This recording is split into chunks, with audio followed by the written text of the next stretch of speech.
बच्चों, आज हम कहानी माँ गंगा इसका दूसरा भाग सुनेंगे। पहले भाग में हमने यहाँ तक सुना था कि राजकुमार अंशुमान कपिल मुनि को प्रणाम कर उनकी स्तुति करते हैं। तब कपिल मुनि प्रसन्न होकर राजकुमार को कुछ मांगने के लिए कहते हैं।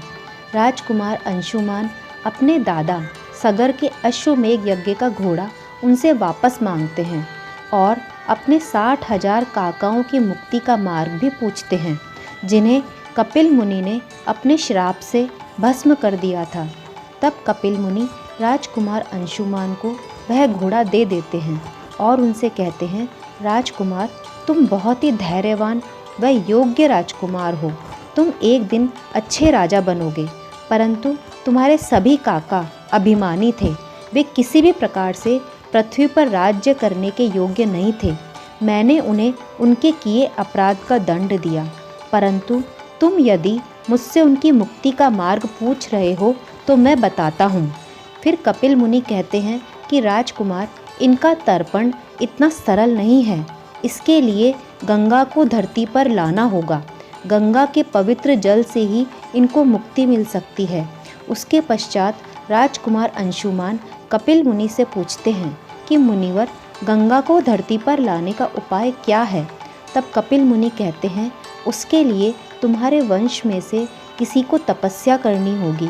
यह तपस्या इतनी सरल नहीं है, क्योंकि गंगा इतनी सरलता से धरती पर आने को तैयार नहीं होगी। फिर भी मैं तुम्हें आशीर्वाद देता हूँ कि तुम्हारा मनोरथ पूर्ण हो और तुम्हारे कुल का कल्याण हो। इसके पश्चात राजकुमार अंशुमान यज्ञ का घोड़ा लेकर वापस अयोध्या आ जाते हैं और अपने दादा को सारी बात बताते हैं। तब महाराज सगर पहले अपना अश्वमेघ यज्ञ पूर्ण करते हैं। उसके उपरांत कुछ समय बीतने पर वे अपने पौत्र अंशुमान को राज्य का भार सौंप देते हैं।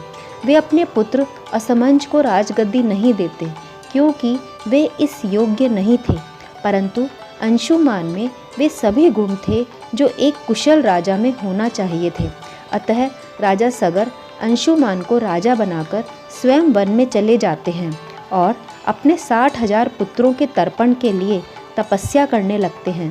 वे कई वर्षों तक तपस्या करते हैं, परंतु सफल नहीं हो पाते एवं उनकी मृत्यु हो जाती है। उसके पश्चात महाराज अंशुमान को जब यह सूचना मिलती है तो वे अत्यधिक दुखी होते हैं एवं कुछ समय पश्चात ही अपने पुत्र दिलीप को राजा घोषित कर देते हैं और स्वयं तपस्या करने वन में चले जाते हैं ताकि अपने पूर्वजों को मुक्ति दिला सकें।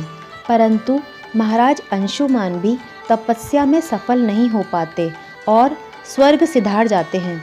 उसके पश्चात महाराज दिलीप, उन्होंने भी वही किया जो उनके पूर्वज कर रहे थे। उन्होंने अपने पुत्र भागीरथ को राज्य सौंप दिया एवं स्वयं तपस्या करने के लिए वन में चले गए। महाराज दिलीप ने भी कई वर्षों तक तपस्या की, परंतु उनकी तपस्या सफल न हो सकी। जब उनकी मृत्यु का समाचार महाराज भागीरथ को मिला तो वे बहुत दुखी हुए। उसके बाद उन्होंने सोचा कि मुझे भी अब तपस्या करने के लिए जाना होगा, परंतु एक समस्या थी। महाराज भागीरथ की कोई संतान नहीं थी, तो वे राज्य किसे सौंपते? तब उन्होंने अपने राज्य का कार्यभार अपने मंत्रियों को सौंप दिया एवं स्वयं वन की ओर प्रस्थान कर गए।